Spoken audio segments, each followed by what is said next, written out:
1006 Decree Professionalizing Teaching. Number 1. A teacher refuses to attend seminars and trainings.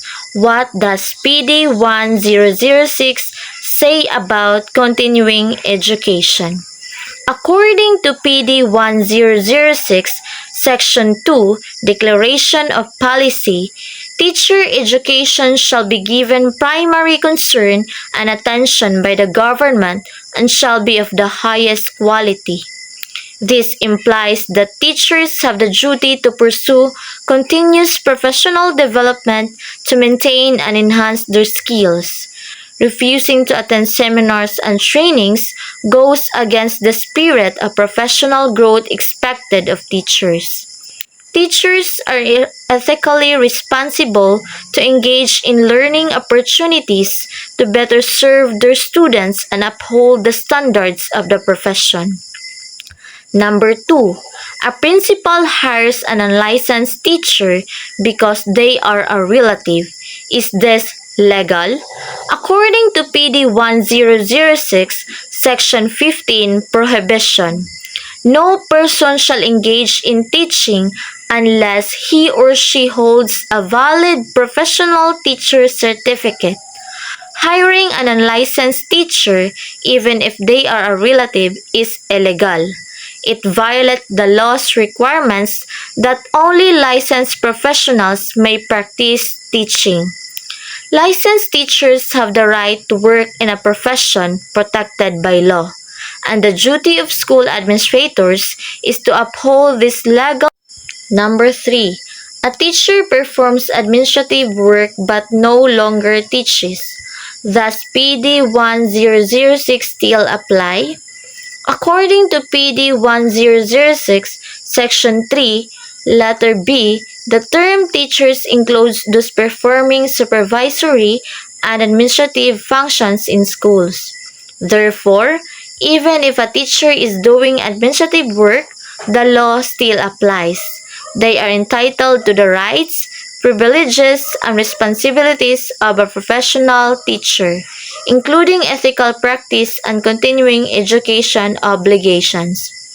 Number 4.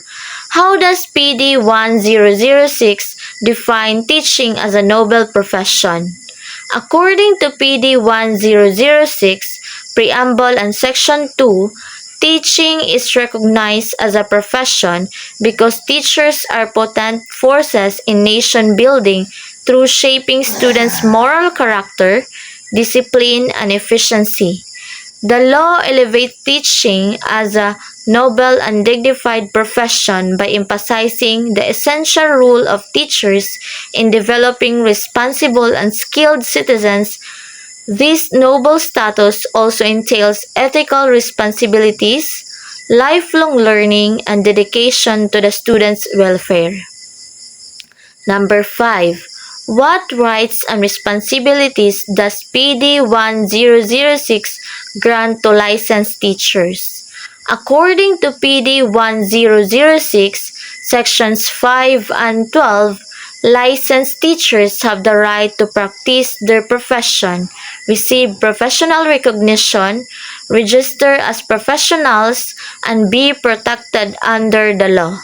Their responsibilities include upholding professional ethics, maintaining teaching standards, supervising students' development, and participating in professional growth activities. Number 6. A teacher feels underpaid despite professionalization. What provision supports just compensation? According to PD 1006, Preamble and Section 2, the law recognizes the role of teachers as essential to nation building and implies that professionalization serves as incentive to raise morale, including proper compensation. Teachers have the right to just remuneration for their services, which aligns with their professional status and the government's responsibility to support education. Number 7. Can a teacher's license be suspended without due process? According to PD 1006, Sections 12 and 16, no license can be suspended or revoked without due process. Teachers are entitled to legal protection, including fair hearing and proper investigation before any disciplinary action. This safeguards the rights and maintains the integrity of the teaching profession. Number 8. How does PD 1006 elevate teaching as a dignified profession in the Philippines? According to the preamble and section 2 of PD 1006, teaching is elevated by formally recognizing it as a profession, regulating its practice, requiring licensing, and ensuring professional standards. This gives teachers legal recognition, ethical standards, and professional privileges, thereby enhancing the dignity and social status of the profession in the Philippines. Number 9. How does PD 1006 relate to PPST Domain 7, Personal Growth and Professional Development? According to PD 1006, Sections 2 and 5, letter C, teachers are encouraged to continuously improve their skills and maintain high professional standards. This aligns with PPST Domain 7, which emphasizes personal growth and professional development, as both require teachers to engage in lifelong learning, attend seminars, and pursue activities that enhance teaching quality and student learning outcomes. Number 10. A non-education graduate was hired as a teacher due to shortage. Is this allowed under PD 1006? According to PD 1006, Section 6, letter D, only applicants with a bachelor's degree in education or its equivalent with a required unit in professional education are qualified to take the teacher's licensure examination. Hiring a non-education graduate without meeting these requirements violates the law. Teachers must meet minimum education qualification to ensure competence and maintain the professional standard of the teaching profession. RA 7836, Philippine Teachers Professionalization Act of 1994. Number 1. A teacher without LET eligibility continues teaching in a private school. Is this valid? According to RA 7836, Section 15, letter E, only graduates with the minimum educational qualification who pass the licensure examination for teachers are eligible to practice as professional teachers. Continuing to teach without LET eligibility violates the law, since the teacher is not a duly registered professional teacher. The teacher's right to practice is conditional upon registration and passing the LET. Their duty is to comply with licensing requirements before teaching. Number 2. What penalties apply to a teacher who falsifies PRC credentials?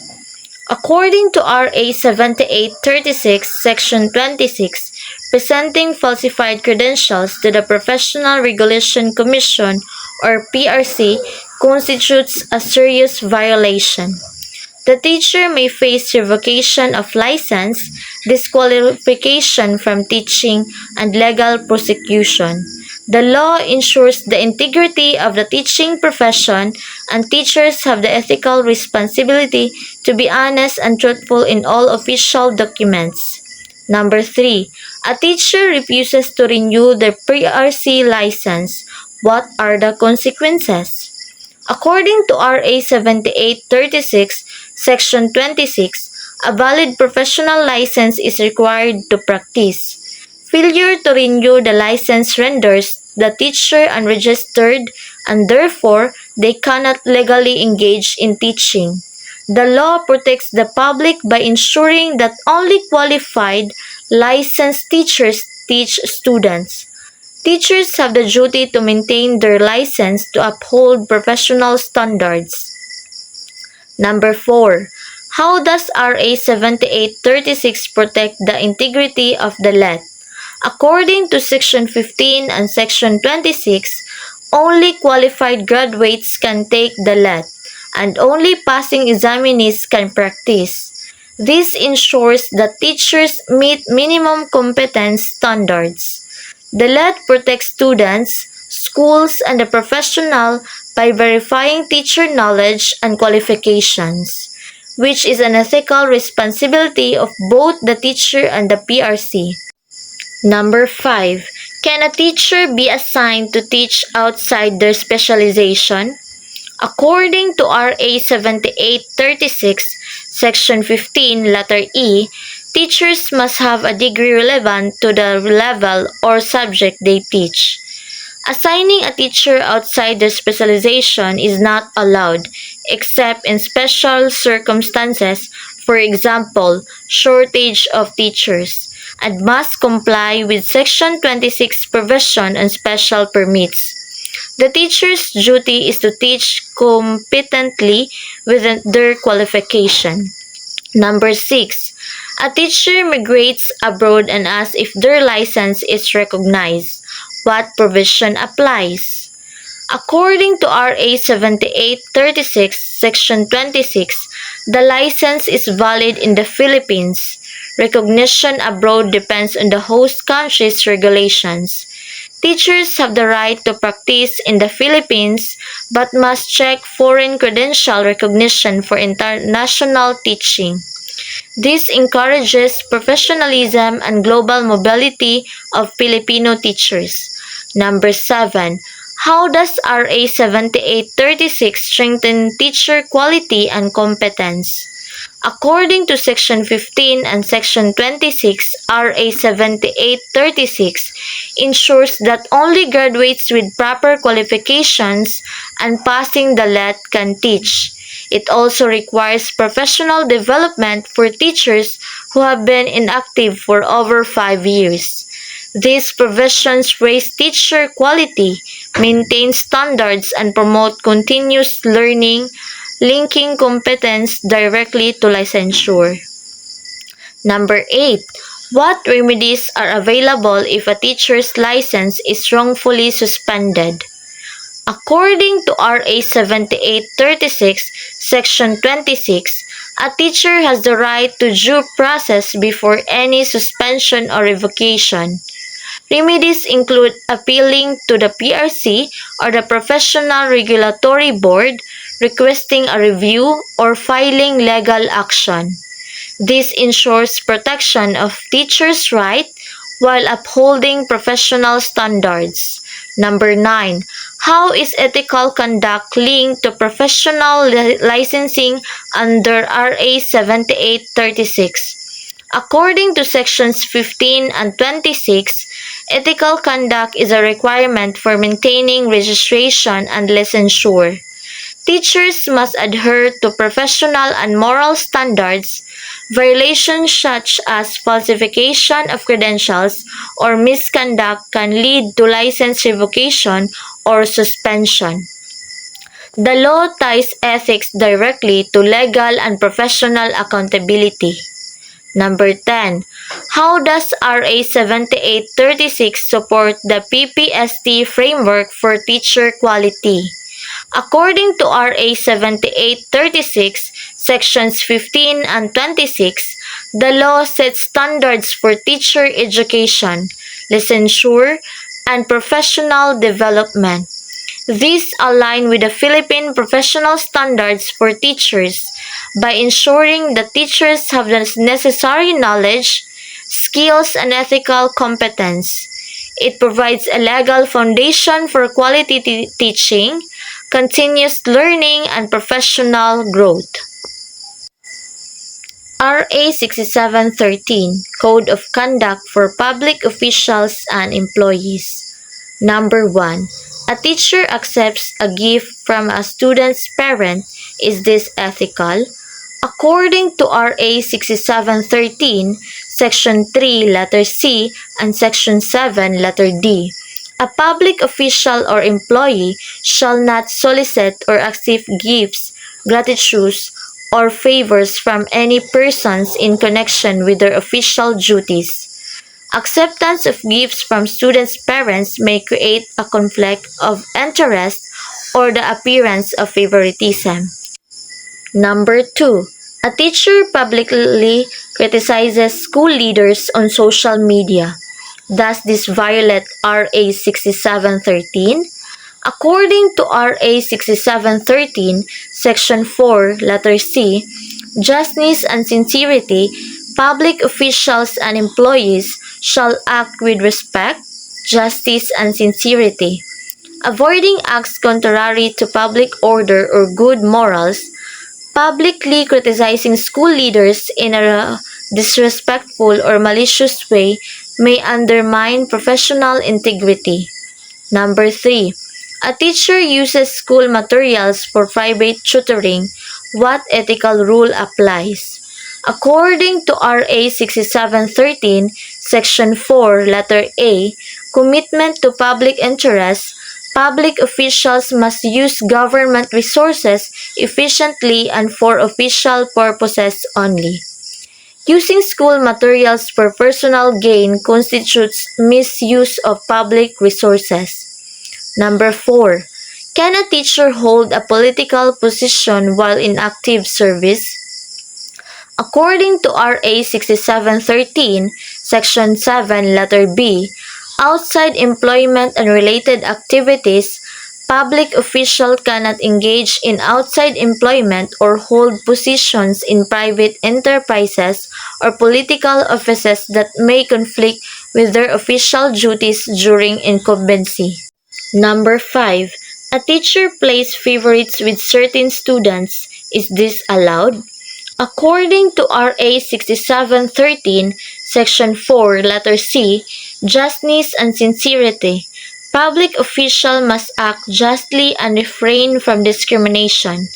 Favoring certain students over others violates fairness and professional integrity.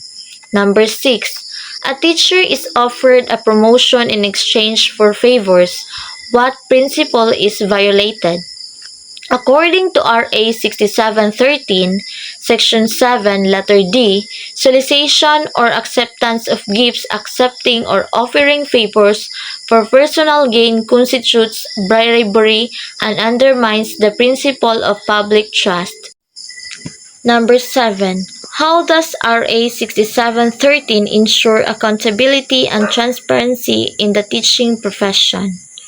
According to RA 6713, Sections 5 and 8, duties and disclosure, teachers must act promptly, process documents efficiently, and submit statements of assets, liabilities, and financial interests. This promotes transparency, accountability, and public trust. Number 8. How does public trust relate to teacher behavior both inside and outside school? According to RA 6713, Section 2, Declaration of Policies, public office is a public trust. Teachers, as public officials, must lead by example, uphold ethical standards, and prioritize public interests over personal interests both inside and outside the classroom. Number 9. A teacher fails to report a colleague's unethical act. Is silence a violation?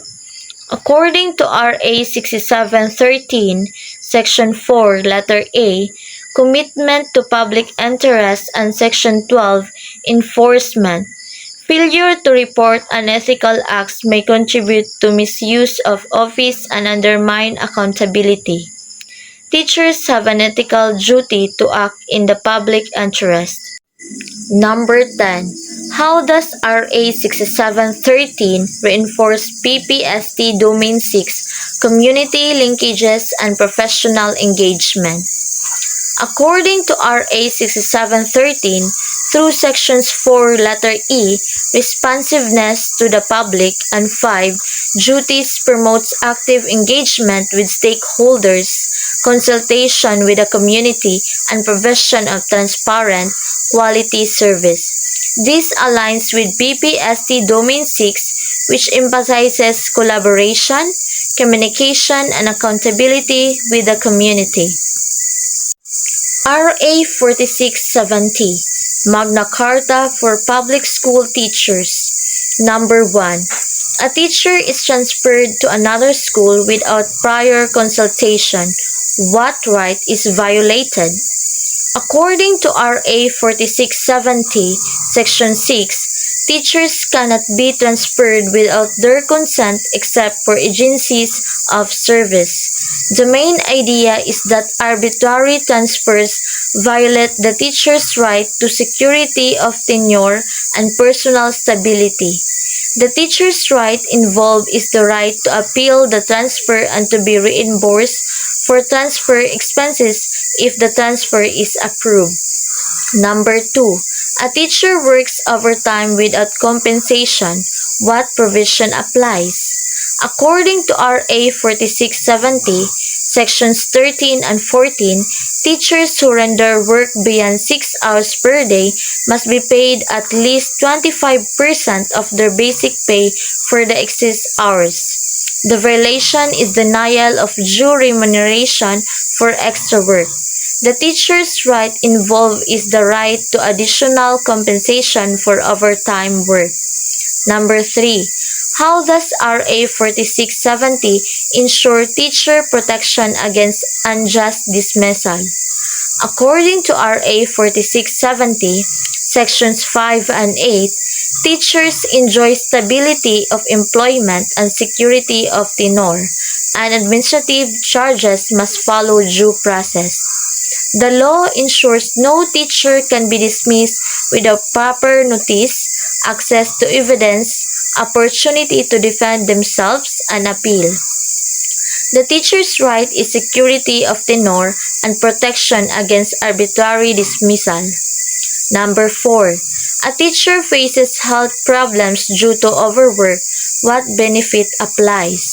According to RA 4670, Sections 22 and 23, teachers are entitled to free compulsory medical examinations and medical treatment, including hospitalization, and are protected against employment-related injuries and occupational disease. The teacher's right is health protection and medical benefits. Number 5. A teacher on maternity leave is not paid. Is this legal? According to RA 4670, Section 24, teachers on study or maternity leave under prescribed conditions are entitled to at least 60% of their salary. Denying payment is illegal as it violates the teacher's right to paid leave for legitimate purposes. Number 6. Can teachers form or join unions according to RA 4670? According to RA 4670, Sections 27 and 28, teachers have the right to freely establish and join organizations, whether local or national, to defend their interests. Acts of discrimination for union memberships are unlawful. Teachers' right is freedom of association. Number 7. What are the rules regarding class size and workload? According to RA 4670, Sections 13 to 15, teachers must not exceed 6 hours of teaching per day and additional work beyond that requires extra compensation. Salaries and workloads are structured to maintain a reasonable standard of living and professional balance. The teacher's right is regulated workload and fair compensation. Number 8. A teacher is suspended without due process. What legal right is violated? According to RA 4670, Section 8, a teacher has the right to be informed of charges, access evidence, defend themselves, and appeal before disciplinary action is taken. Suspension without due process violates the teacher's right to fair hearing and administrative due process. Number 9. How does RA 4670 promote continuing professional education? According to RA 4670, Section 24, teachers are entitled to study leave for professional development with salary benefits. The main idea is to encourage lifelong learning and upgrading of professional skills. The teacher's right is opportunity for continuing education and career growth. Number 10.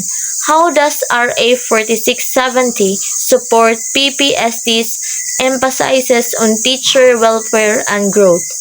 According to RA 4670, Sections 15 to 19, 24, 27, the law ensures fair salaries, allowances, leave benefits, medical protection, and professional development. This aligns with the Philippine Professional Standard for Teachers by promoting teacher welfare, career growth, professional competence, and ethical practice. The teacher's rights include economic security, health protection, professional development, and academic freedom. BP 232, Education Act of 1982. Number 1. A teacher discloses a student's confidential grades. Is this allowed under BP 232? According to BP 232, Section 9, Paragraph 1, Rights of Students. Every student has the right to privacy, especially regarding academic records. Disclosing a student's confidential grades without consent violates this right. Teachers are ethically bound to maintain confidentiality and professionalism in handling student information. Therefore, the Act is not allowed under BP 232. Number 2. What rights do teachers have in school decision making? According to BP 232, Section 10, Right of Teachers and Other School Personnel. Teachers have the right to participate in policy making within the school, especially on matters directly affecting their professional development and welfare. This means teachers are partners in educational governance, not merely implementers of decisions. Number 3. A teacher punishes a student physically. Does BP 232 permit this? According to BP 232, Section 9, Paragraph 2, students have the right to be free from corporal punishment and cruel treatment. Therefore, any form of physical punishment is strictly prohibited. Teachers are expected to practice positive discipline and uphold human dignity in classroom management. Number 4. How does BP 232 define the teacher's role in national development? According to BP 232, Declaration of Policy, Section 2, education aims to foster love of country, teach the duties of citizenship, and contribute to national development. Teachers, therefore, are viewed as agents of nation building, shaping responsible, patriotic, and productive citizens through their professional practice. Number 5. A student accuses a teacher of bias. How does BP 232 ensure fairness? According to BP 232, Section 9, Rights of Students, and Section 10, Right of Teachers. Both students and teachers are entitled to due process. This means that no one shall be judged or sanctioned without a fair hearing. Teachers must practice fairness and impartiality, while schools must ensure objective investigation and justice in all cases. Number 6. What are a teacher's basic duties as stipulated by BP 232? According to BP 232, Section 11, Duties of Teachers and Other School Personnel, teachers must perform their duties with competence and dedication, uphold the school's honor and maintain professional ethics, and promote the total development of learners. This emphasizes that teaching is not just a job, it is a sacred duty of service and excellence. Number 7. Can a teacher refuse to teach due to lack of materials? According to BP 232, Section 11, Duties of Teachers, teachers are required to fulfill their duties under all reasonable circumstances. While lack of materials is a valid concern, the teacher must find alternative strategies and report deficiencies to the administration instead of refusing to teach. This shows professional responsibility and adaptability. Number 8. What rights do teachers have in curriculum implementation? According to BP 232, Section 10, Rights of Teachers, teachers have the right to select and use appropriate teaching strategies and materials within the approved curriculum. This promotes academic freedom and creativity, allowing teachers to meet learner needs while upholding curriculum standards. Number 9. A teacher is disciplined for promoting democracy in class. Is this a violation? According to BP 232, Declaration of Policy and Section 2, education shall strengthen democratic ideals and promote civic consciousness. Therefore, disciplining a teacher for promoting democracy contradicts the very essence of BP 232. The law encourages teachers to develop critical thinking and democratic participation among students. Number 10. How does BP 232 reflect the PPST's focus in teacher accountability? According to BP 232, Section 11, Duties of Teachers, teachers are expected to perform their duties with utmost responsibility, integrity, and competence. This aligns with the Philippine Professional Standards for Teachers, which highlights accountability for learners, holistic development, and lifelong learning. Thus, BP 232 serves as the legal foundation of teacher professionalism and accountability.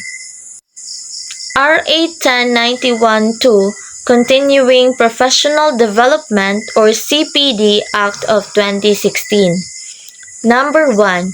A teacher refuses to earn CPD units saying, "I've been teaching for years." What does the law state? According to Republic Act 1091-2 or the Continuing Professional Development Act of 2016, Section 3 states that CPD is a mandatory requirement for the renewal of the Professional Identification Card of all registered and licensed professionals. Therefore, regardless of teaching experience, all teachers are required to earn CPD units to ensure continuous growth, updated knowledge, and improved professional competence. In essence, long experience does not exempt a teacher from lifelong learning. Number 2.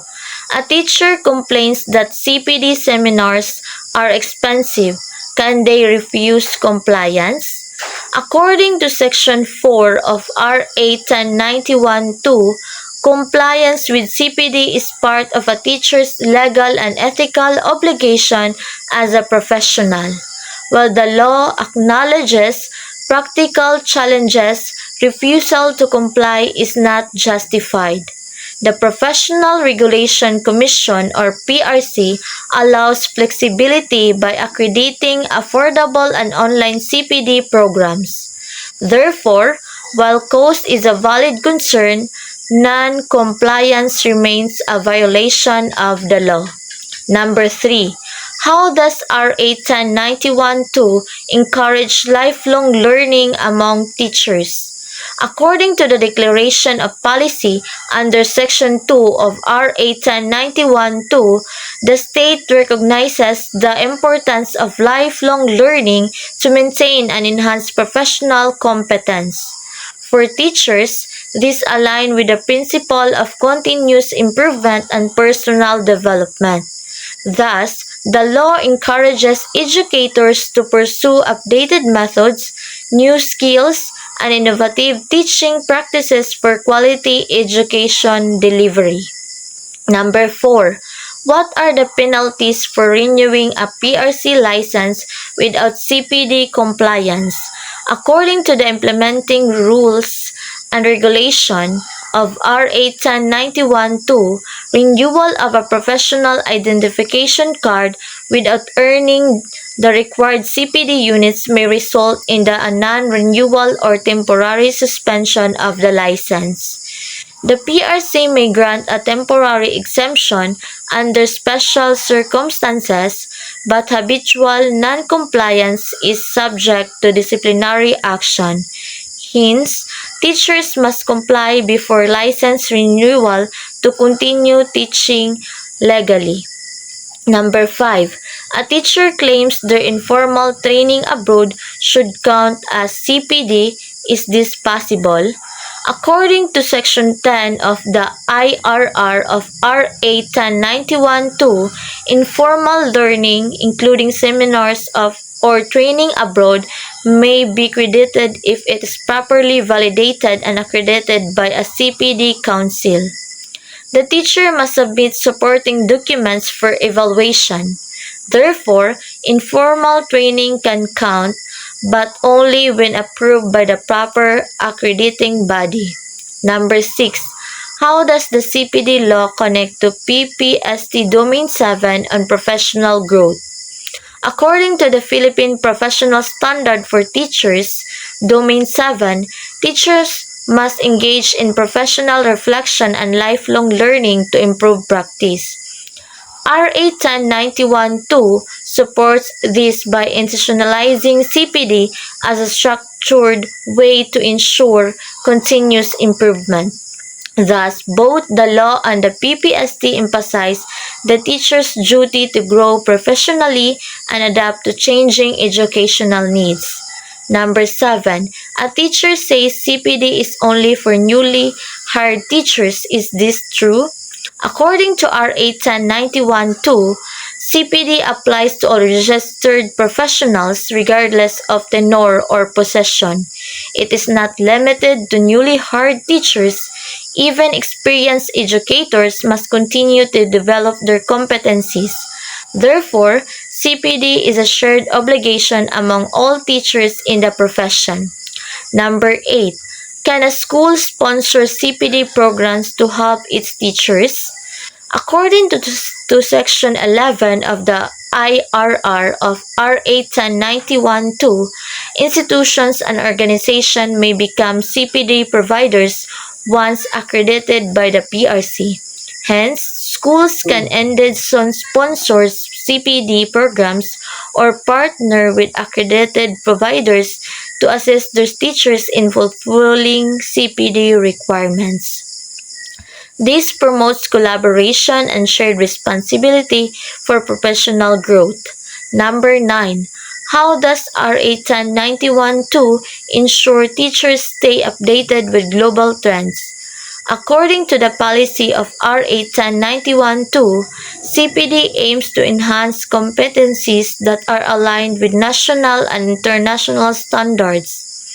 By encouraging teachers to pursue training, research, and exchange programs, the law helps them keep pace with global educational innovations.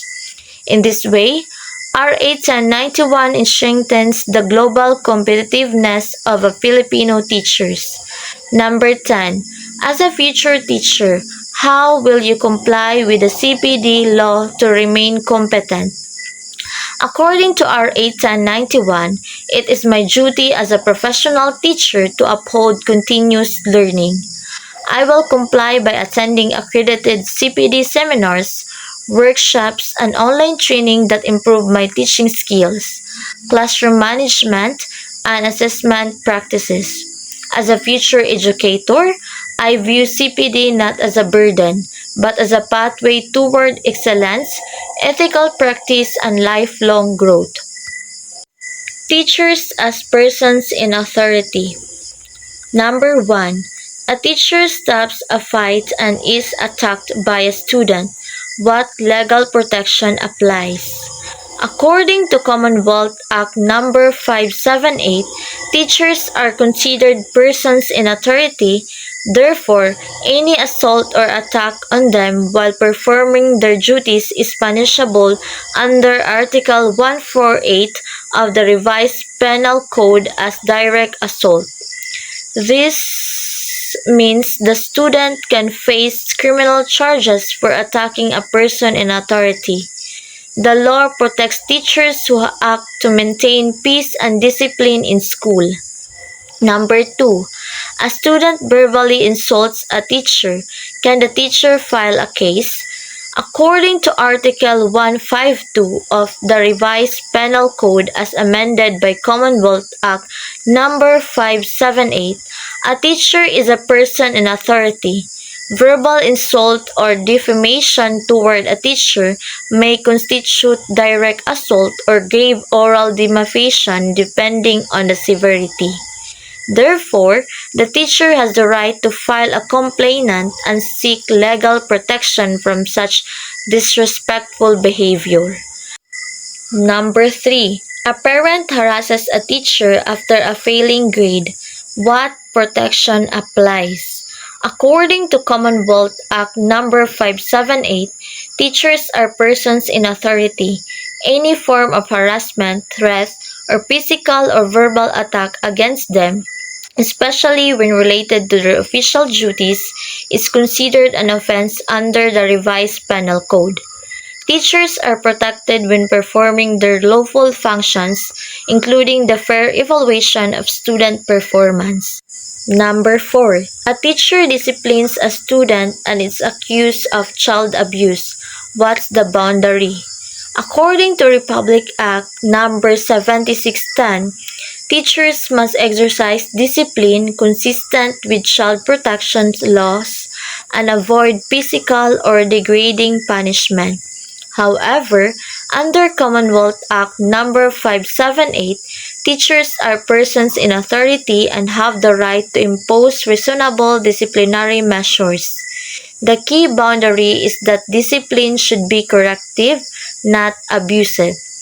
Teachers must act with care, respect, and within the limits of the law. Number 5. How does being a person in authority elevate teacher respect in his society? According to Commonwealth Act Number 578, recognizing teachers as person in authority upholds their dignity and the importance of their role in shaping the nation's citizens. It commands respect from students, parents, and the community. This recognition reminds society that teaching is a public trust and must be honored and protected. Number 6. What should a teacher do if a student refuses to obey class rules?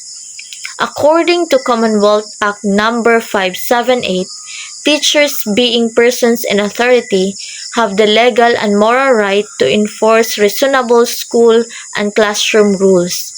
The teacher should first apply proper disciplinary procedures under the child protection policy, ensuring fairness and respect for the student's right while maintaining order and authority in class.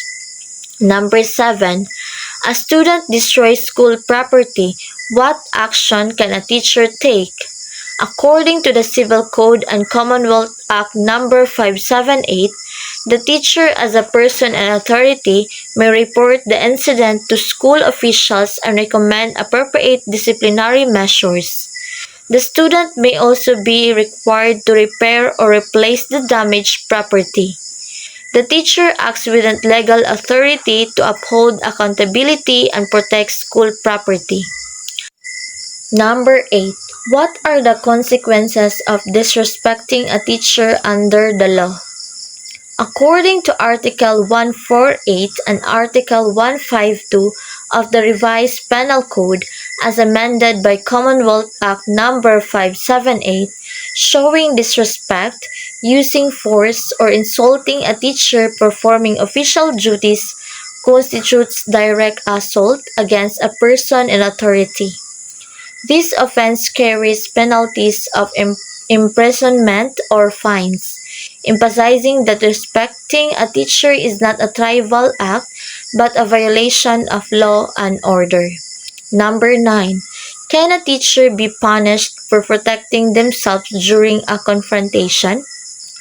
According to Article 11 of the Revised Penal Code, a person who acts in self-defense is not criminally liable. Teachers, being persons in authority under Commonwealth Act No. 578, have the right to protect themselves from aggression, provided the response is reasonable and necessary to prevent harm. Self-defense is a legitimate legal justification. Number 10. How can this concept promote peace and order within the school community? According to Commonwealth Act No. 578, declaring teachers as person in authority promotes respect, discipline, and harmony in schools. When students and parents recognize teachers' authority under the law, it fosters a culture of obedience and cooperation, ensuring a safe and peaceful learning environment conducive to moral and academic growth.